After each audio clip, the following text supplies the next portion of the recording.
No, Bruce. It's fine. Oh, We are live. And this is Senate Finance. Today, we got a reprieve yesterday. Today we are back at work. This is January 29th, and we are in session. 181 pages. Health insurance update bill. But I'm hoping we can walk through it in one afternoon and vote it out. I've been assured by Pledge Council that it is all housekeeping. We just have not coordinated and updated these statutes in many years. So when we went through the alcohol, we found that we hadn't updated some statutes since Prohibition. So they periodically in the summer go through and have a term mean the same thing in every statute. So we will walk through that. I would recommend you bring coffee. Today is Communication Union District, CUD's day at the State House, right? And Matt Coda, you're here. You want to MC this? Yes, Senator Cummings, I'm just the placeholder. With me today are members of the Vermont Communication Union District Association, FX One, AC Fiber, Elliot Barriers with Maple Broadband, and Krista Shute with NEK. Okay, so have you guys got a game plan? Okay, then the floor is yours. And we have some new members. Does anyone in the committee not know what Communication Union Districts are? Okay. Okay, well, there you go. My first slide can be very brief. Which was just to talk about what communication union districts are. So, We just need you to introduce yourself for the record. yes. So. Formalities. All right. So for the record, my name is Ellie DeVilliers. I'm the executive director of Maple Broadband, which is the communications union district of Madison County. And I'm the president and chair of the Vermont CED Association, CUDA. So. Okay. So I do have a couple of slides, which is just to give an orientation on CBs and CUDA, and then I'll pass off to FX Flynn and then Krista Shute. So this is a map that some of you may have seen before, which is showing where the communications union districts are in the state of Vermont. There are presently 9 of them. There were 10 last year. NEK Broadband and CB Fiber merged into one district, so we now have 9, including that one behemoth that Krista runs. And yeah, those are where the CEDs are. So you guys all know what communications union districts are. Over on the right is a new map you may not have seen before, which gives a visual representation of the operating partners of the different CEDs. So we have Maple Broadband, NEK Broadband partnered with Waitsfield and Champlain Valley Telecom. That's in the showing that in the red. And then in green is EC Fiber, Northwest Fiber Works, and DB Fiber. And those CEDs have partnered with Great Works Internet Vermont, which is part of GWI, which is the main service provider, main-based ISP. And then the ones in blue, which is Memorial Fiber Nets, Chittenden CUD, Otter Creek, and Southern Vermont CUD.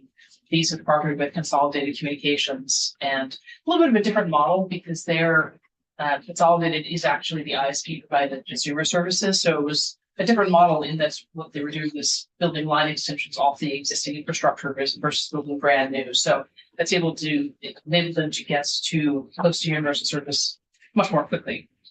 So this is just, that's that. So can I just pause on the slide? Does anyone have any questions about what a communications union district is or what we're doing? Like I say, we started them because, as with electricity, the for-profits they need, in order to make a profit, at least 10 houses a mile. An awful lot of Vermont doesn't have 10 houses a mile, and it was not financially viable for them to do it. We were coming up with a couple $1,000s a year out of the universal service charge. And we'd put it in and we'd subsidize them to run 5 miles of fiber, but we were not making very much progress. The CUDs are similar to your local cooperative electric, independent electric people that ran the wires out into the valleys, up into the hills. And we have set it up, we've set them up as municipalities so they can borrow, charge.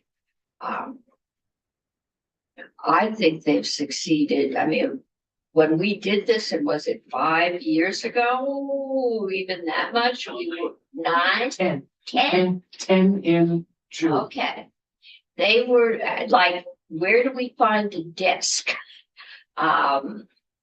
They were just local volunteers and they were starting from the ground up. And they have done so much better than I ever thought they would. EC Fiber was the model. They brought fiber into predominantly Orange County, but starting down in the White River Junction area and coming up. At one point, when Karen Marshall was the head of the Department of Public Service, she had a map in here of where you could get broadband, and Orange County stood out. And former senator to my right, and he was never to my right, named Orange County the Marshall Islands, because they were an island with no broadband. And EC Fiber did that. They had some retired corporate bankers and things, but they set the model, and it has just done, I think, more than we ever hoped it would. It's been really amazing. Well, I think from my side, it's been really amazing to be part of such a thing. I mean, I was born in Middlebury and grew up in Addison County, and it's not very often you get a chance to build infrastructure that's so essential in the county you grew up in. So it's been wonderful. And I think the slides at the bottom, it says that you've explained, thank you, to why we were created. But I think the fact that we are mission driven and we're committed to universal service, and because of the fact that we don't have shareholders, then we're building public infrastructure with public funds, and we're able to look after the public interests. And the nuances, the details, the order in which you do things might be a little bit different or might change based on the decisions made by the governing board of the district. But I think that's the independence and the fact that the governing board of the district comes from people who live in the towns. And when they're sitting on the boards, they're looking after what's the best interest of the district versus what's the best interest of their town. But at the end of the day, the fact that they are local and because people from all corners of the CUD means that the decisions that they make should reflect what is actually the best decision for that district. Because one of the things that we all know is that one size doesn't fit all situation in any case. Completely different to the situation in my districts, right? If we share an operating partner, some of the others have even bigger differences. So in the interest of time, I'm going to move on. So this slide is also a very quick one. So this is explaining what is VCUDA, which is the Vermont CUD Association. So there are, as I said, there's 9 CUDs right now. 8 of them are members of VCUDA. The one that's not is Chittenden CUD. The reason being that the activities that we have as VCUDA, as you can see here, a lot of it is working together on collaboration and efficiencies and cost savings and CUD consensus on policy issues. And Chittenden, they had a limited amount of funding available to them because they had so very few uncertain reserved addresses. And they felt that their strategy partnered with Consolidated straightforward enough that they wanted to be able to preserve the funds they had. And so anyway, that's the reason why. But the rest, sorry. Just Yes. real quick. So like in Milton where I live, Fidium is out everywhere right now. So is that kind of the interplay that you're talking about where Consolidated Communications is bringing out that fiber in those areas that aren't really part so much, or? Yeah, so actually this slide here is a good one. So you notice that not every town is a member of a CUD. Right. So, so essentially the CUDs there's also obviously an overlap if you look at the shapes between the CUDs and the regional planning commissions. I think that's kind of makes some sense. But not every town voted to join the CUD, and the ones that didn't, I couldn't speak for exactly what the reasons, but a lot of these towns, for example, retail already has fiber everywhere, or Consolidated Fidium has fiber everywhere, almost everywhere, or some of these towns are served by Waitsfield and Shepley Valley Telecom, that was busy rolling out fiber. So if the towns felt like they didn't have a broadband problem, then they probably decided not to join the CUD. Milton is part of Northwest. Milton, yes, Milton is part of Northwest. Thank you, Krista. And that is also one of the dynamics that we're facing, is that we are public entities and we are municipalities, but we also exist in a competitive market. Mhm. And so we've partnered with private sector companies for a variety of reasons, one of which is that the step function to have your own back office and your own billing system and so on is quite expensive. And also because these companies that have been doing it, they know what they're doing. So the public-private partnerships made a lot of sense. But that aside, we were in solving the rural broadband problem. Part of what happened was that the commercial providers built out some of the more commercially attractive areas of communications union districts, knowing that if they didn't get around to doing it, then the CUDs would do it, and then they'd be second to market. So we have built infrastructure, but we've also triggered infrastructure being built that probably would not have happened in that time frame were it not for the CUDs. But all of this is helped push Vermont towards more having more universal fiber service, which is ultimately our goal. So for CUDA, we have essentially it exists to help CUDs work together and form consensus on matters of common interest, policy matters. When we work with the Vermont Community Broadband Board, it helps when we have a common answer, so they don't have to go to 9 of us and get 9 separate answers. We don't always agree on everything for sure, but at least we have forums to talk things through and get ideas from each other and find efficiencies and best practices. And with that, I'm going to turn over to ethics. Thanks. FX Flynn, I am the chair of the governing board of Eastern Fiber. And I am going to talk a little bit about the history of where we got, how we got here. This graphic that is on this chart, I hope to update before the end of this legislative session. The blue lines show where there was fiber in Vermont in 2023. And it's now almost 2 years later, and I should say January of 2023. So now 2 years later, there's significantly more fiber. The north of the blue lines on the central right, EC Fiber's added a lot more up that way. NEK and CD Fiber have built a lot in the upper right area. Maple Broadband, Elliot's built a lot on the left. Of course, you saw the Fidium. All the Fidium would now be blue. So if the goal is to get fiber to every home and business on the grid in the state of Vermont, we have made significant progress. Through using the CUDs to get there. I don't want to take anything away from what Consolidated Communications has done on their own without partnering with any CUDs. It was in their economic interest to go hard at the cable companies. So in areas where there's dense populations like Barrie and Montpelier, and I don't know, maybe Milton, Fidium is in there because they were competing against the cable companies. So, and that's a really important point, is competitive broadband. It's not just broadband availability, but through the CUDs, there's also the creation of competition in the broadband space. Now, you mentioned EC Fiber starting in the White River Junction area. That was the original idea, but we went, because of the financing difficulties that we went through before we actually got started, we wound up building out from South Royalton in the Barnard and Bethel areas. So we were hitting the areas where literally people were still dialing up. In 2012, they were still dialing up, right? And we started building in those towns the Marshall Islands, I would call it a desert, right? It was an internet desert. And finally, after 12 years we finally finished our original 23 towns that EC Fiber had set out to build, getting 23 towns to vote the same warrant item at town meeting in 2008. And it wasn't until 2023 that that vision came to reality when we finally lit the last place, White River Junction, right? And so now the Brooklyn of Vermont has world-class broadband, so symmetrical gigabit, 1,000. And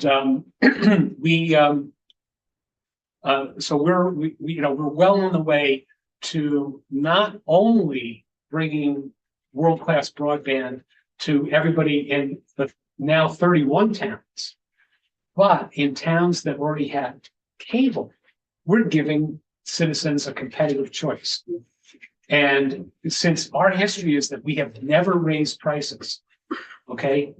We started offering our low price in 2011. 3 days before Irene arrived, our first customers went online, and the lowest package you could buy was $72 a month. And for that, you got 5 over 5. Okay, 5 download, 5 upload. Today, the lowest package is $72 package, and for that you get 100 over 100, 100 download, 100 upload. So we have never raised our prices, and we have increased our speed by a factor of 20. So this is, if you project that out into the future, the CUD should be best technology, low price provider. Now, I want to remind you all, we showed you this slide a couple of years ago, and we were talking about with the broadband fund, we were now finally at base camp, and we were going to make the move. I'm telling you, you know what? We're almost in the snowfield. All right. We're really getting up to the top of the mountain. And if any of you want to buttonhole me in the hallway later and hear about all the troubles down the lower part of the mountain, I'm happy to talk about that all day. And you know what? We are making it possible for a lot of folks to continue to live in Vermont, to come to Vermont to live. It's unbelievable that in these rural towns in Vermont, you can get world-class broadband. There are probably 2/3 of the country. You can't say that 2/3 of the cities in this country, you cannot get symmetrical gigabit world-class broadband. The best you can do is 1 gig cable, which is like 1,000 download, 40 upload. Big difference between those products.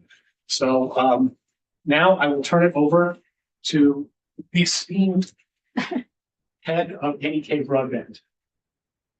Thanks, FX. Krista Shute, I'm the executive director of NEK CV. We represent both NEK Broadband and CV Fiber. So we merged last year as a result of the legislation that came through here. And we appreciate that ability because it really created a better business case for the 71 towns as a whole. So this is the map that you saw before. Each of us has 1 board member per town. So we have 71 voting members in NEKCV plus our alternatives and alternates. And that is just an important piece on how we're governed, just to follow up on what Ellie and FX had said. And I just want to take a moment to talk about the importance of fiber and fiber as a technology. It was a policy decision that the state made in both Act 78 and Act 71. And what fiber does is it actually gets the infrastructure all the way to the homes, in the same way that, you know, we electrified the state as well. And when you have low Earth orbit satellites, Starlink and wireless, the challenge, in addition to not all addresses getting covered because of where they fall on which side of the hill they fall on, how much tree coverage they have, what the weather is like, there are a lot of pieces. In addition to that, The equipment has to be upgraded and changed out every 5 years. The fiber infrastructure, we change our equipment out as well, but that's the light at the end of the pieces. The main fiber infrastructure that gets to every home is something that is estimated to last at least 50 years. And so that long-term infrastructure is something that we control, right? We control the pricing. We control the quality.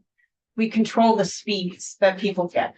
And so with the change in national administration, we've got more threats that are coming in on the BEAD funding in an effort to get more money to Starlink or satellite. And so that's something that I think that we may come and see. So I just want to make you aware of that as we continue to fight as a state for the right to put in the technology that makes sense here. And that is a big part of why fiber is important. And as Ellie mentioned as well, like the public infrastructure piece of this means that everything that we earn from the network, we reinvest into the network, either in upgrades or in reducing prices or in creating programs to enable people to access it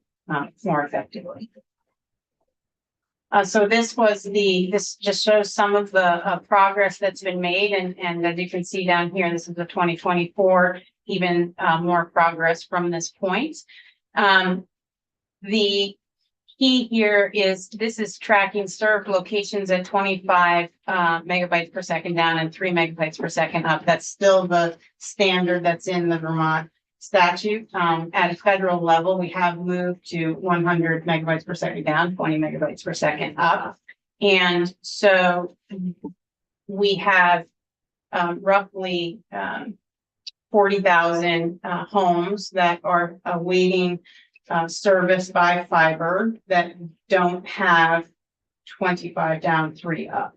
There are approximately 50% of the homes in the state that don't have actual fiber, where they're really just dealing with cable speeds and whatever the cable company is bringing to their area. Of the 40,000 homes, or the addresses, I think I'll say it is more accurate, is there are roughly 20,000 addresses that do not yet have funding. So those are the addresses that will be pursuing the BEAD funding for the state. So that's about. BEAD is. Thank you. BEAD is a national program. It stands for Broadband Equity, Access and Deployment, and it's $42.5 billion nationwide. The state of Vermont has an allocation of 228 million. Some portion of that will be used for other things like digital equity, but the vast majority of that is to go to infrastructure. In the NEKCV area, we have 60% of the unserved addresses remaining in the state. So it's a very important program for us in our effort to get to universal service. So 60% of that 20,000 is in.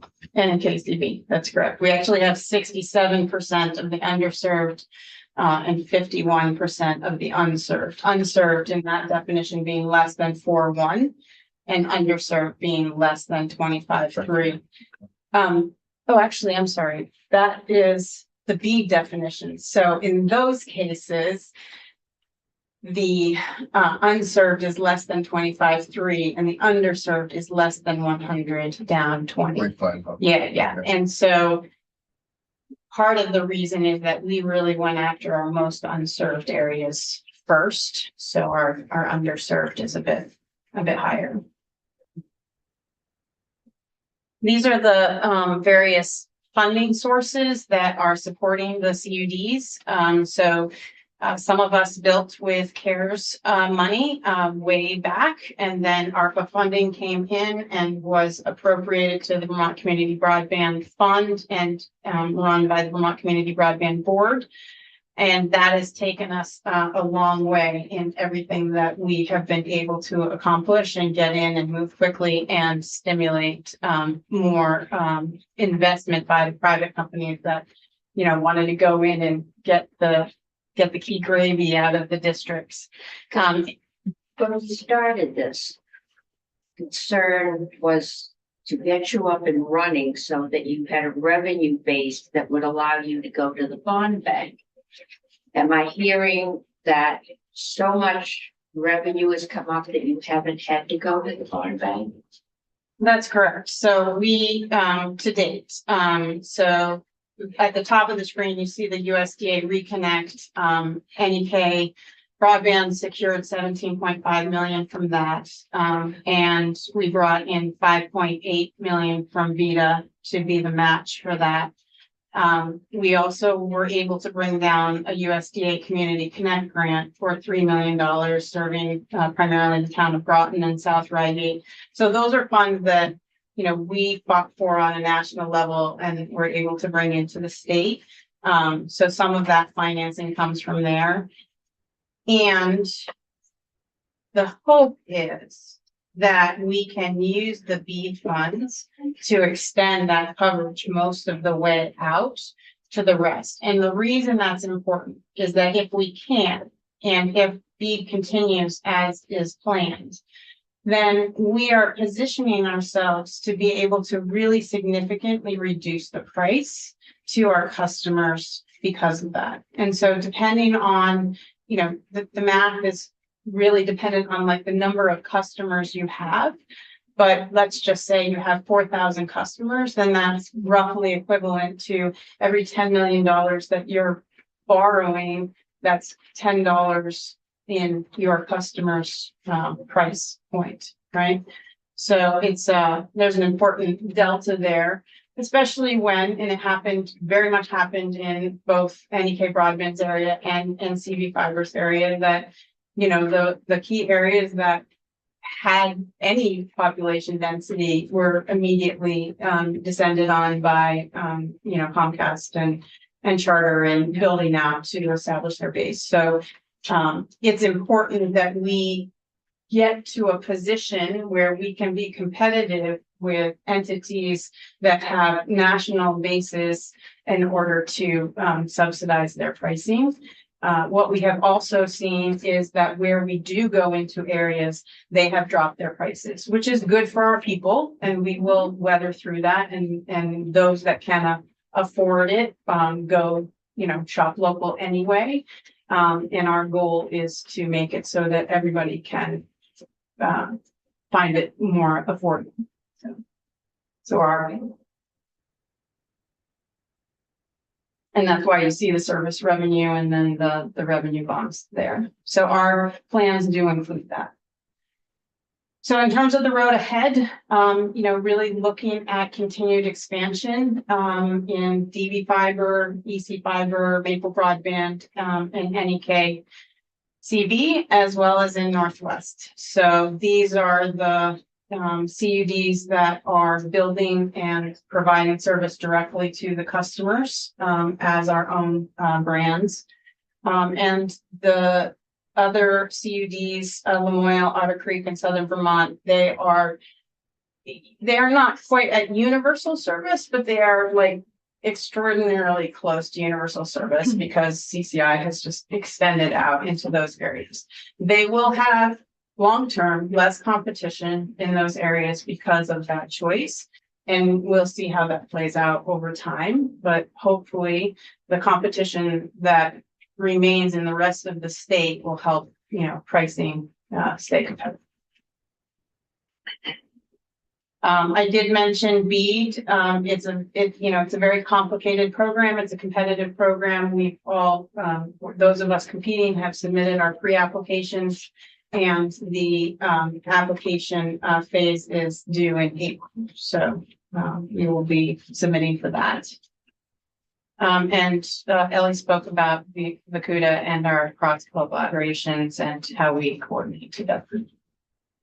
So our legislative priority. Just real quick. Now, is that BEADS program, are you applying each individual CUD or is that the VCUDA? Yeah, that's a great question. Thank you. So the way that the Vermont Community Broadband Board set up the program was by communication union district or by town. So you can compete for the BEAD money as a district as a whole, or if you're not in a district, as a town as a whole. And then the pre-application piece was where we went in and we said, you know, yes, I'm going to do my whole district, and this piece is part of the, you know, the electric poles go down this road into this other town. So I'll add on this little section here or these pieces here. In February, we'll find out what each of our final project areas are, but they're basically CUD sized. Okay. And then we compete with whomever is going to compete with us, right? So everybody is able to compete for these funds, which is, you know, an important aspect of how it goes. The 75% of the scoring is dictated by the federal government and is primarily based on the least amount of money necessary to build out the project, on some workforce development pieces and another piece.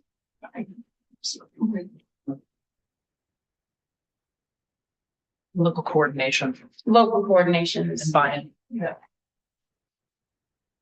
So the local coordination piece was added in by the VCBB in the discretionary 25%. So there's a 25% discretionary piece that has that. So the CUD model is working. We have made a ton of progress. Tens of thousands of addresses have been served for the first time with fiber. We have served over 6,000 addresses. We have over 1,200 customers in just a short couple of years. So we think that it's important to maintain the existing Act 71 programs and for BEAD to support the ability to maintain the Vermont values of bringing fiber and infrastructure to each and every home. So you're getting about 20%. 20% of the addresses that you bring your infrastructure to are signing on with you. Is that how I read that or heard that? I don't think I made any numbers towards there, but the percentages that are signing on are, if you like Easy Fiber's got around 45%. Yeah, in towns where we've been there for 10 years, it's like 65, 70%. Yeah. You know, in towns where there's cable competition, we're getting about like 20% of the cable addresses, and the overall take rate is like 55%. You know. Yeah. Cause you run the five. Oh, I see. You ran the numbers off of how many we have passed and how many customers we have. Yeah. Part of that, right, thank you. Part of that, I was like, where is this coming from? Part of that is because we just opened up a huge swath in Lowell, Westfield. Oh, okay, that's what that- Yeah, that- yeah, but gotcha. that hadn't even, we're just getting customers signed up on those areas. I imagine that That's would part. take off quite quickly. Yeah, there's a large sign up that's being rolled out. And affordability is one area that we didn't address. These folks tend to be so heavily leveraged, they can't afford to give almost no price. But we've got a lot of people in the area, especially as you get up into the poorer towns, they can't afford to sign up for the service. And the federal program that was subsidizing has gone away, right? So we've lost that subsidy. And there is a group that was working on it, trying to find a way to help people pay to sign up. This was especially important during COVID when people were sitting in the parking lot of their local general store so that their kids could go to school. And people that were underserved couldn't work while their kids were going to school at home. So we've made progress. We're also doing a lot of telehealth, which is very helpful for people who don't have to travel out on a day like this down the side of the mountain. So we're making progress, but affordability is still one we haven't tackled at the state level. Agreed, and it's a huge issue, and we saw both because of access, but also because of affordability.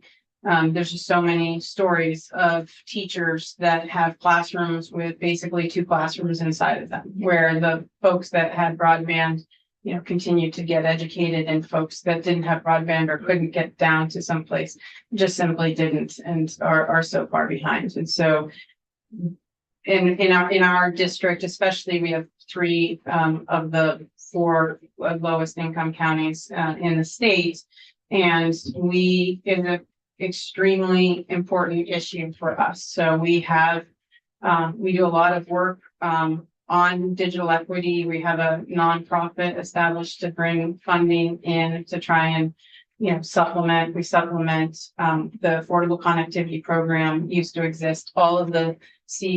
I think all of the CUDs have been continuing that program with those that were on it, but you know, there weren't that many on it at the time. But it continues to be an issue, not only to get the pricing down far enough so they can, and we can't lower our pricing right now, right? Like we can't go out right now and say, okay, well, we need to have this price that you can get and risk sustainability. So we have to maintain the sustainability that we can, and then as we can, continue to either drop the overall pricing, or what we're hoping to do is to create more income sensitive pricing. Because if you have the disposable income, then $80 isn't a big deal. If you don't have the disposable income, $80 is the difference between having food and not having food, having heat and not having heat. It is a massive difference. I worked on low income projects when I was with the law school, and you know, $5 makes a difference. And what we've seen in the national studies that have come out inside of some of the affordability forums that we're in is that there are people that are simply giving up some of their basic necessities in order to try to maintain the broadband that they have. And that's, you know, problematic. If I could add just one thing to that, one of the things that went away when the federal ACP, the Affordable Connectivity Program, went away was the national verifier. Because what Krista says makes complete sense. But one of the challenges you have as a provider is, how do you figure out who qualifies and who doesn't? So this is something where like some of us CDs are working to kind of solve this problem on our own through third parties, because it also needs to be independent for a whole bunch of reasons, from liability to fraud, fraud concerns and so on. But that's one of the things that there could potentially be the role, or the state could potentially come in to assist in some way with the verifications. Yeah, So- absolutely. And we've been working as an example. So we have what we call Next Step pilot, which is the Northeast Kingdom Digital Equity Pilot. And that's with Northeast Kingdom Community Action Agency. So we work closely with them and help fund a person. They're already doing some of that verification work for other programs. And so they help bring that verification, and they also help bring awareness of the opportunities that might exist to folks that might not otherwise hear about it. But what we've learned through that pilot is, one, it can make a tremendous difference in those people's lives, right? People have gone from nothing to being educated and getting employed, and like literally doing it because I got on into internet. But two, the more difficult lesson is that it is administratively costly, because it is a hand-holding process. It is not a 15-minute contact, right? It is 1 hour and another hour and another hour, and understanding what do they need? How do they need to get connected? What are they trying to do? And then finding them the right resources. And one of the things they brought to my attention, that I hadn't considered, is because of the housing crisis. There are a lot of people that don't have permanent addresses, right? That tend to move and stay with other people. And they face a whole different challenge.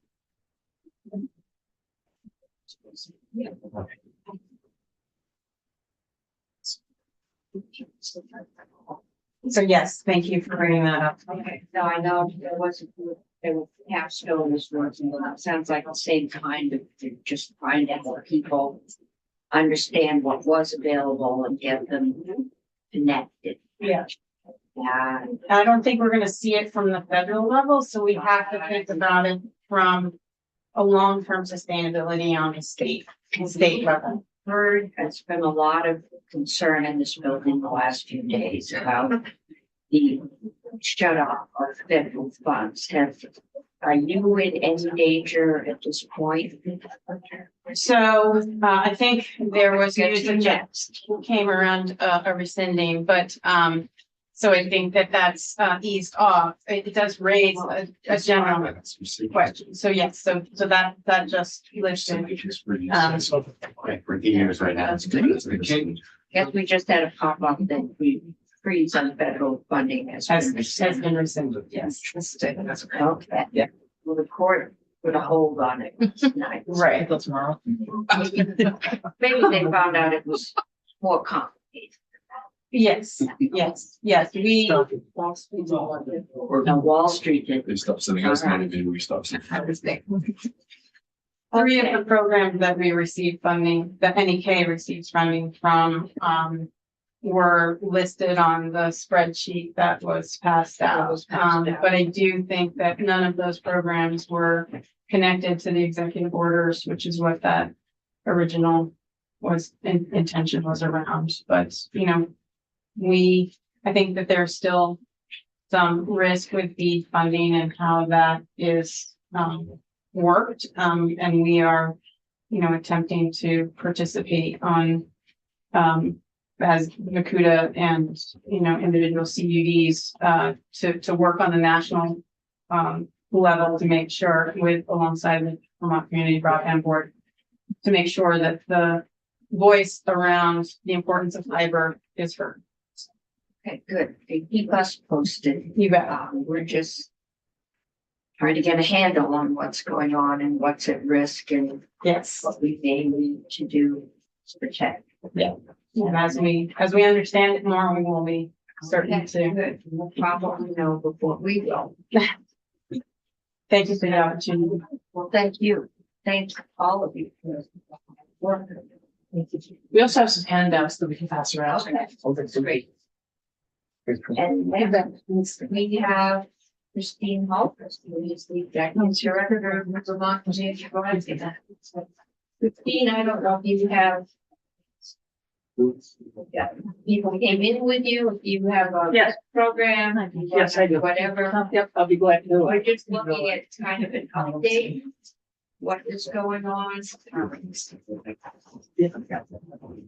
Okay.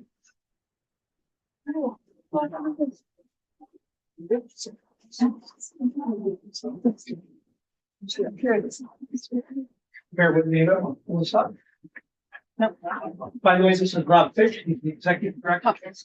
Or deputy director. I'm the executive director. I'm just gonna get good news now. But as part of the big bill that we did in here, setting up the CUDs, we also set up broadband board to kind of do the oversight, the education, the facilitation. We were in totally uncharted territory when we did this. And as I said before you got in here, I think it has succeeded way beyond our wildest dreams. Thank you. We should do everything we touch this room. Okay, well, yeah, sit there. To be clear, we can have it without everybody in this room. And everybody in the general assembly, in general, just giving us the trust and the authority to get it done. Thank you. If we could just clone new impacted insurance. Would you guys like to take on the education structure? Insurance. Let's finish one thing at a time. Let me put the sound on. You've got to turn your audio on, that much. I Yep, got it. Yes.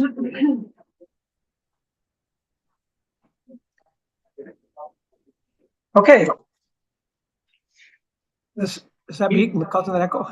Somebody's got their. Turn off your audio. The mic. Yeah. Yeah. Make sure you're playing the video too. Voice. Okay, there we go. I- All right. Anyway, thank you for giving some time to talk proudly about what CUDs are doing, what we're doing, and our board, everything that's happening. I'm going to start with a video.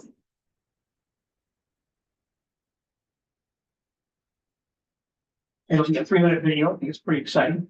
This is basically a. I encourage you to go see the 30-minute video. I guess I need to share my screen. Huh?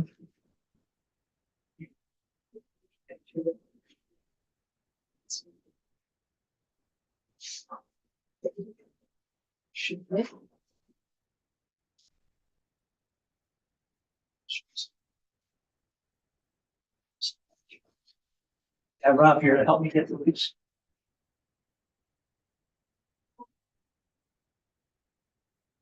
Okay, perfect.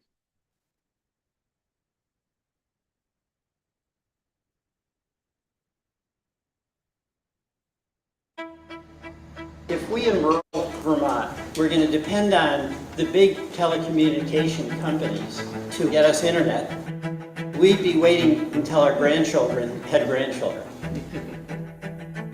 The only options in all of this area was dial-up service using modems and connecting to the internet. We had very little access to the internet, actually. Marlboro, for example, my town is 90 to 95% unserved. When I was a kid, there were farms everywhere. Now we're the last farm in Stratford. With the internet, it gives us connection to other farmers. Commercial bodies weren't going to bother. In fact, they were actively disinterested. The entire country is dealing with these rural issues, but Vermont has an especially difficult challenge of getting people connected. We deal with swamps, we deal with mountains, so it takes a long time. We have sections of road where you're driving for 10 miles at a time where you're not going to see a single house. Bringing broadband in Vermont is a matter of letting residents of rural areas participate in this century's economy. I think everyone realized we're not going to get internet here if we just sit back and wait for it. We're going to have to kind of band together and make it happen. We should do what Vermonters typically do. When people tell us it's impossible, we just do it ourselves. Our effort was modeled after what happened in Vermont with electricity. We were going to focus on unserved towns first. We basically went door to door, and in that process, we raised $7.5 million. It really is an interesting Vermont story. Where else can you have a person willing to fund a network, never say, why should I pay and the others benefit from it? Never came up. The response was incredible throughout the state. People coming together. I mean, it's really a testament to Vermonters, just in general. Makes me emotional to think about. This is the largest construction project probably since rural electrification or the building of the highway system when it comes to what's been happening in Vermont. This is what makes the magic happen. Today, the digital divide is the economic divide. It really has become one of the most important equity issues of the day. People who lived in rural areas, the frustration that they felt was palpable. People felt as though they were second-class citizens, but also now hopeful that there would be a change. building community to solve a problem. That is the Vermont way. That's why I like calling them community broadband networks. These aren't just fiber networks. These are community networks. They made it happen. You made it happen. So congratulations.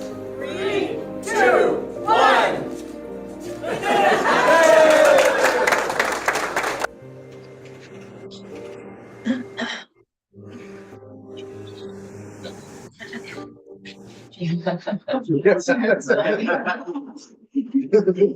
So true.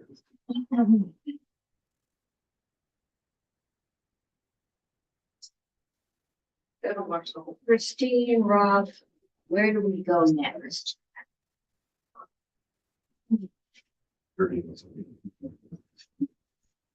Okay, so first of all, let me just say that, you know, I'm part of state broadband leaders in 50 states plus 9 territories. We meet twice a year. We're actually going down to DC next week for our first meeting of this year.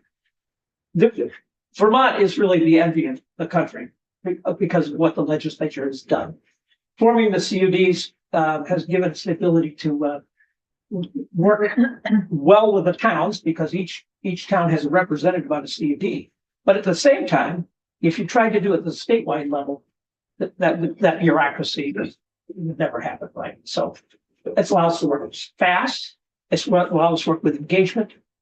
And I'm proud to say with the funds that we have available to us through the Broadband Equity Access and Deployment Program, and we've got some initial pre-qualification that came in from all of the different bidders. We will get to universal service. We have the funds to do this.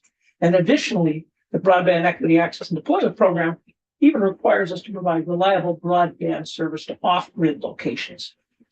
So those off-grid locations, we've got a very great GIS department, you know, looking at every address to say, is this a hunting camp or is this a residential home or a place where people live? So we're not going to spend taxpayer money going to hunting camps.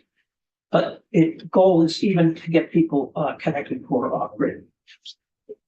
So I have a presentation, but I can, I know we're short on time, but I can continue without presentation. I'd like to give them a couple minutes break, so we can cut into the next thing. Keep going. Okay. So, you know, just challenges you're looking at, things you might need us to monkey with, or we should just mind our own business. We do have things. I just illustrate sure.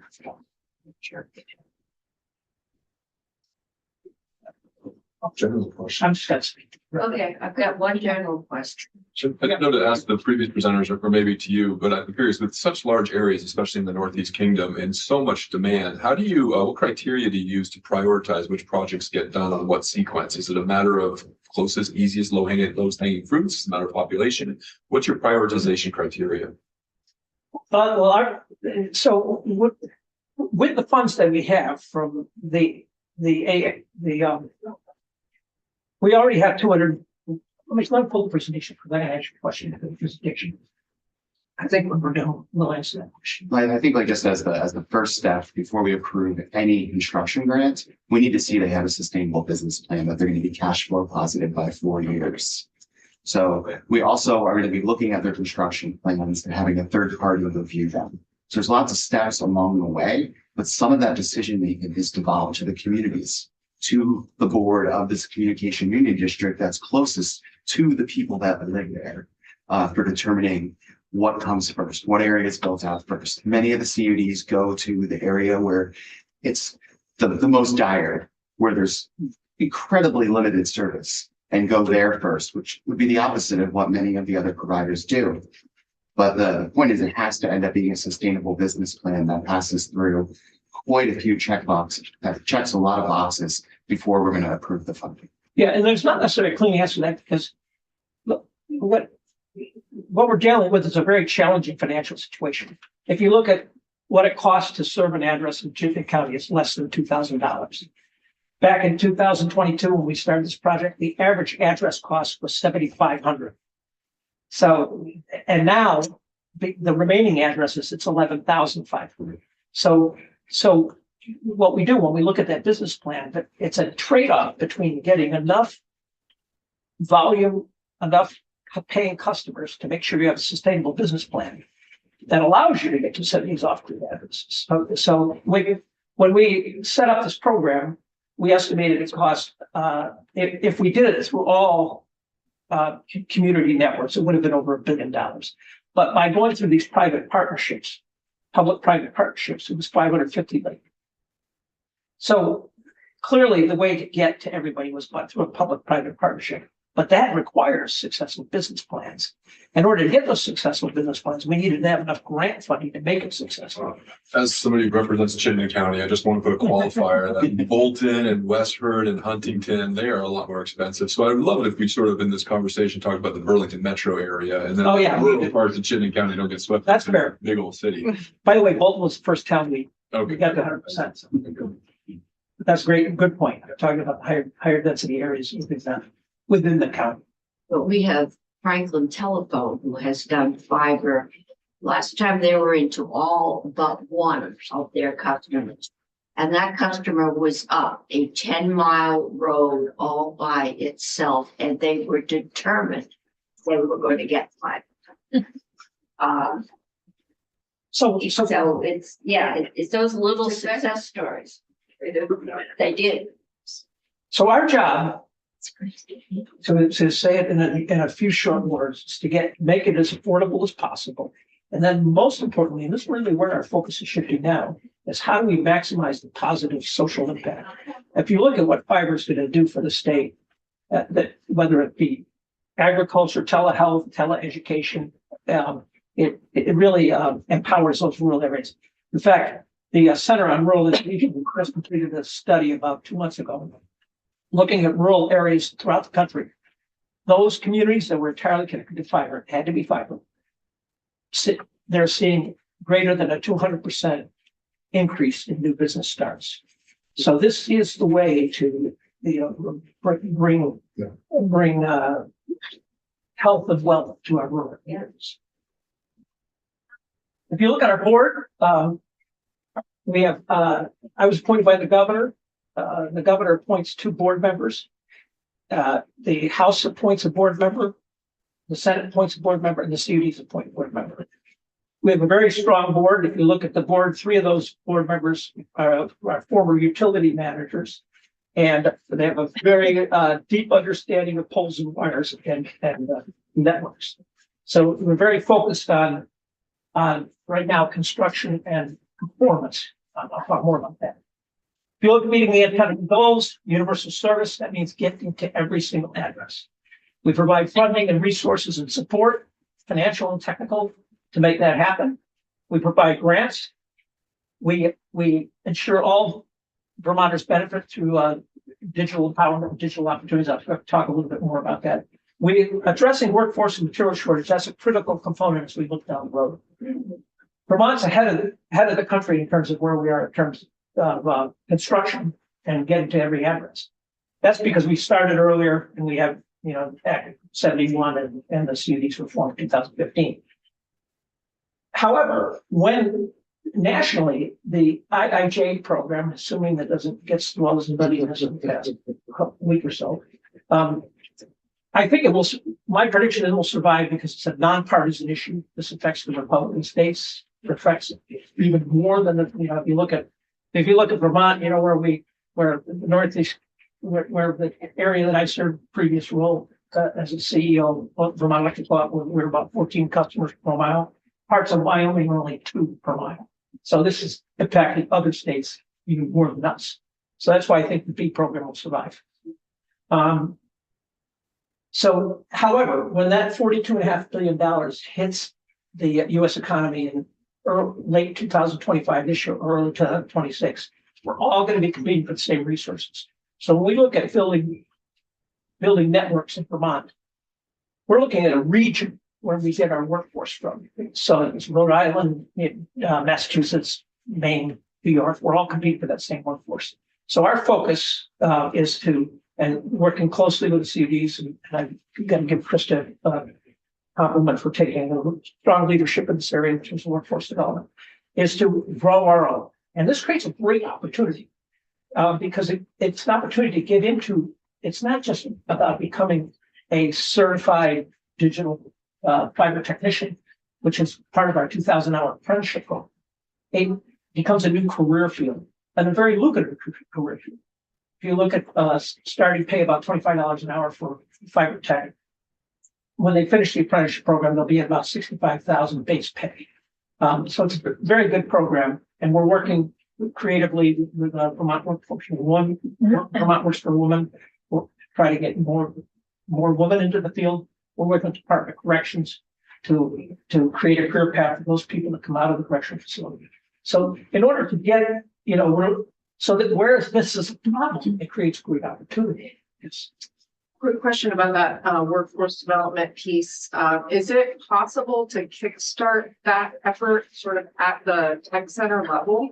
It sounds like we have an apprenticeship program for beyond high school, but have you ever heard of that? Is that yeah, we are. That's our next level of focus is from the CT. There's the career tech at the CT center. So we, NEK Broadband did start one in conjunction with North Country Career Center.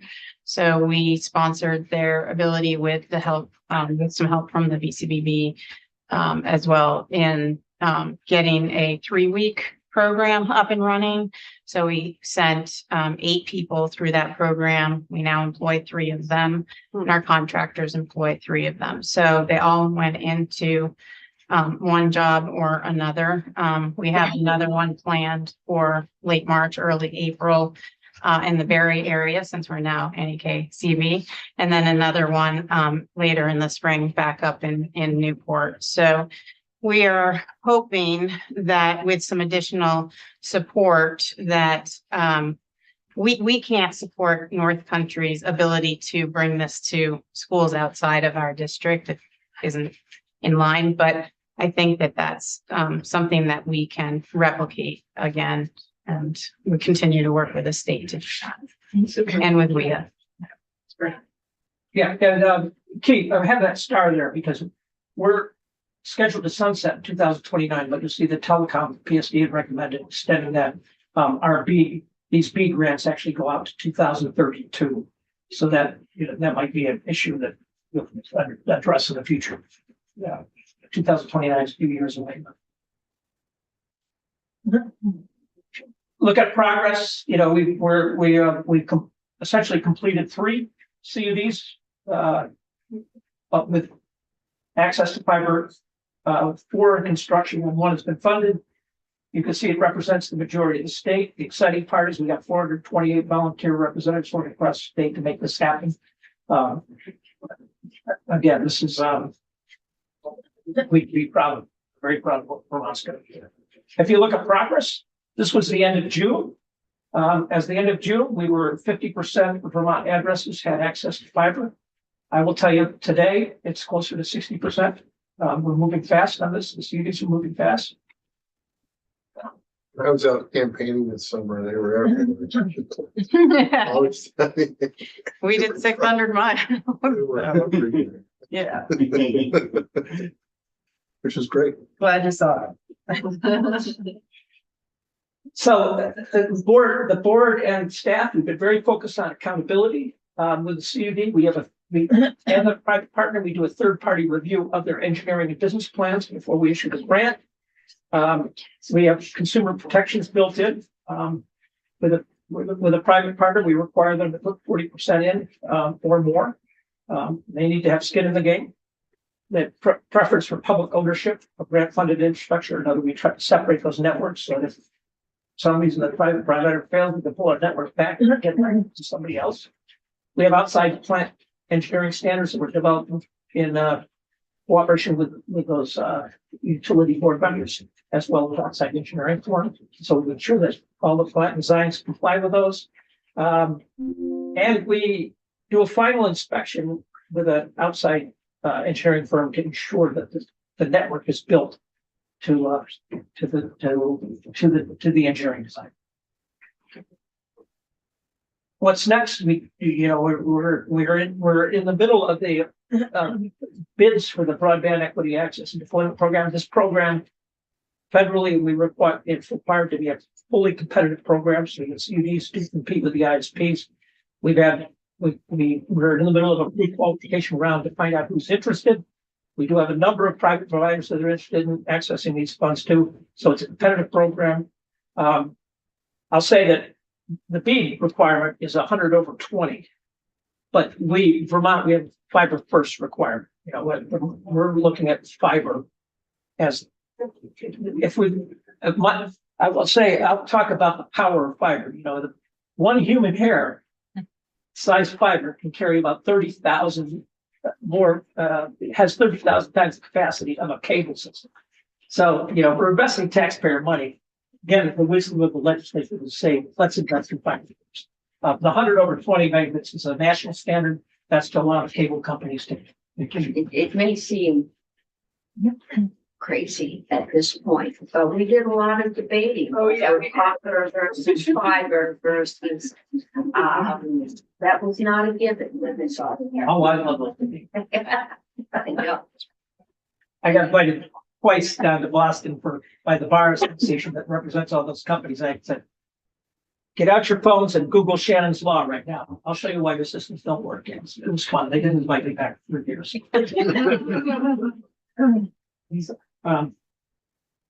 One thing to note with BEAD is it is a fully competitive program, but we had a lot of power in shaping the implementation of the program, the application process, and we did so with full knowledge of what Vermont's vision is. So you'll see the initial project areas align up with the Communication Union District municipal boundaries, for instance. We're valuing public input and public oversight. So it's a federal program, but we were able to shape it in many ways to ensure that it's competitive, and we're going to be able to award the funds to providers that understand. So you'll notice that we don't use the word equity anymore. We quickly changed that to empowerment. That happened in the last few days. Actually happened a couple of weeks ago. We saw this coming, but you know, equity. This is about empowering rural Vermonters to be successful. You know, if you look at those unserved areas today, there's more than double the number of low-income folks. The digital divide is the economic divide. So it's about providing training, providing devices, providing support to be able to hit for people who are not online today, so they can get online and take advantage of all these different services that are available. That really is what our digital empowerment program is.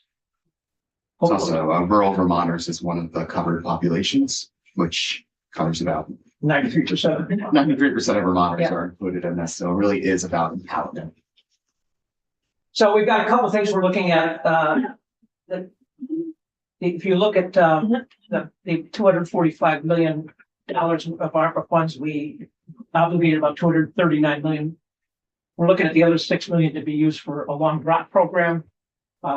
If you know, it's one thing to get fiber going by your house, but if you're a low income person and you're living 1,000 feet away, it could cost you $5,000 to connect. So we're looking at saying how, you know, we haven't defined what that income level is because we're looking at the budget and how long it can be spread out. But the idea is helping low income Vermonters get connected goes beyond just running the fiber by their house. It includes getting them connected.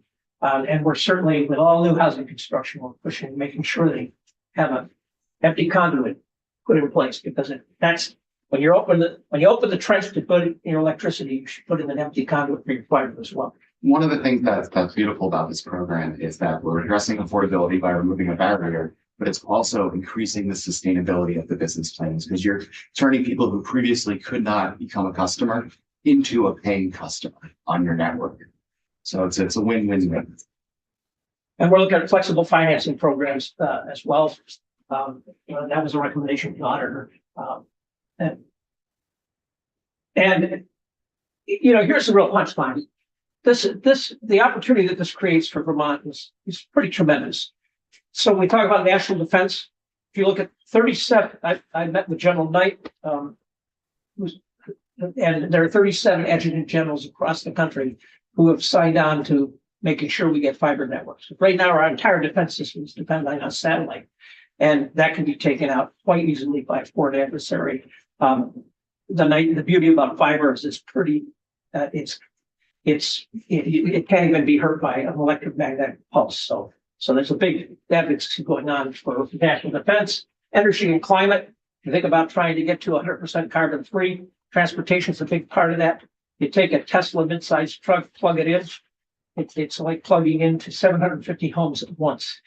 I was charging my car over at a Tesla charging station. I don't have a Tesla. I think it was at a Tesla charging station in Williston. 250 kilowatt charging station. That's 125 homes plugging in once. So in order to do this, we need, fast response and for the grid. Otherwise, we don't want the grid to collapse. Telehealth, clearly, rural Vermont as well as rural America's suffering from the loss of healthcare. We're working with the University of Vermont Medical Center to take advantage of telehealth. Talk about workforce, teleeducation. That's pretty clear. Farming is very interesting. Smart farms have been shown to, at a minimum, to reduce topical application of nutrients by 30% or greater, which that has big implications for phosphorus runoff. So this creates a whole next level of opportunity for Vermont. And that's what I talk about, focusing on the social benefit. That's where we want to focus now. So some of the additional policy issues that you'll be seeing are regulation. You're probably already hearing about privacy concerns. We're very careful to make sure that all of any data we have is anonymized. CUDs are not selling their data, but we know the private telecom providers are. So that's an emerging issue. We put in a system in order to monitor performance, but telecommunications industry is unregulated. So if you go to a telecom provider, this doesn't happen with CDs, but these other competitive providers, they tell you you're going to get 100 megabits per second. You don't really know what you're going to get. It's like going in to buy a gallon of milk and you get up to a gallon. So approaches to affordability. New York State's got an interesting approach. They required any provider with over 20,000 customers to offer a $15 program. Now there may be alternatives we can look at there. We did have a ACP program up till early last year, which provided $30 to low-income folks. That was pulled, so we lost a number of low-income folks who can't afford to connect. And the end of copper is a reality. The copper infrastructure that you use to get your traditional telephone is rotting on the ground. And there's a carrier last record resort requirement that, I even see AT&T's pushing to get rid of it at the federal level.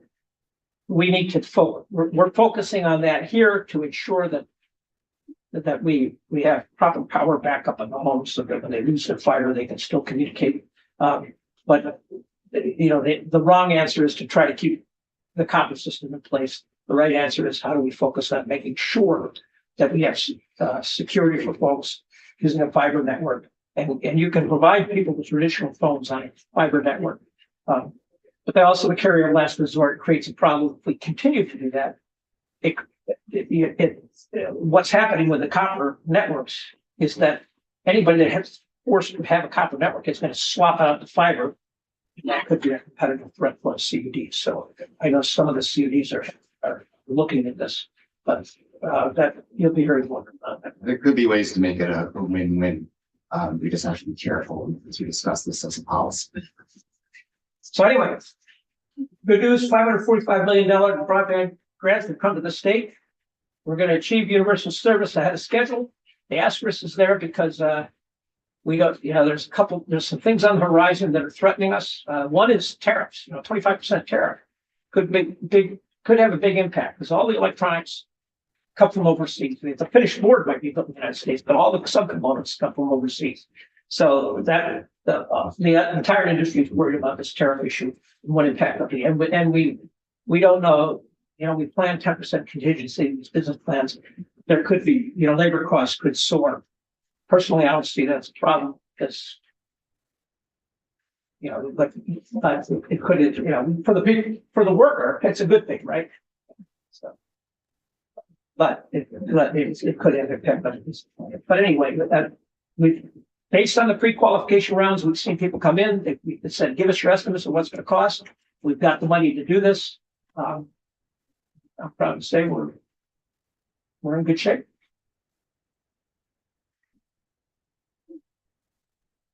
Senator Hardy.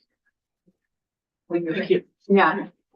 I just want to say, so I think just Senator Cummings, you and I were the only two who, well, Senator Rob, the three of us were on the Finance Committee in 2021, I believe it was, when we worked on Act 171. We were remote, working on Zoom together, trying to learn as much as we could about all the technology and all the policy and financial implications of this. I remember Senator Pearson, Chris Pearson, and I, who's in the building today, by the way, I passed him on the way down here, and I was like, oh, perfect that we're talking about the CUGs when he's here. He and I were just texting constantly to try to figure everything out, and Christine and Rob testified multiple times, and FX, if he's still in the room. There's a lot of people really coming together, and residents in here before we got. yeah, well, but it wasn't even actually in here. It was I online. think before we finally presented it, weren't we? Why do I have a picture of Senator Pearson? Well, Maybe it Pearson was and I were, on- I mean, this is where Glenn was sitting. I think we were on remote the entire time doing it. And it was hard because we couldn't have the conversations. We were not in the same room together. And I remember your internet kept going out. And so it was like, I was in Wolcott, yeah. it was like, it was demonstrating the problem with, you know, like one of our expert witnesses constantly losing her internet. And it was amazing. And Maria was the drafting attorney. She did a fabulous job. So I'm just reminiscing here, but it was one of the best experiences I've had with creating. It was like the child care bill. It was like something positive we were doing, and to be able to see the impact and have you come back, all of you. And Ali, thank you so much for everything you've done in Addison County and the big broadband. But yeah, it's really great. So thank you. I just wanted to reminisce a little bit because it was a lot of hard work. It was a very complex issue. We had no roadmap. It was the same as going through COVID. We had no roadmap.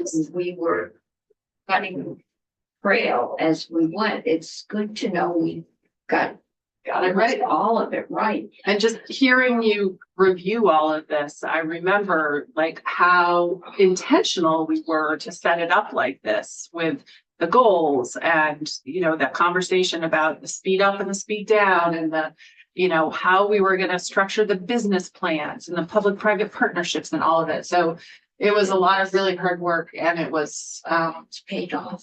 It's paid off. So it's really great to have you back in and hear how we are. Well, thank you for all the work you all have done. It's really, truly amazing. That's where the work got done. Yeah.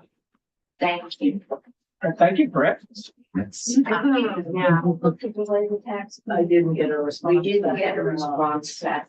We'll see if he's in the hall, but I think we could use, we're coming off of a high of something we did right, and now we're gonna start on the budget. Bravo. I think today the tax commissioner was talking about tax credit, but we are going. Yeah. But not only. Yeah, we'll take another 10-minute break, be back here.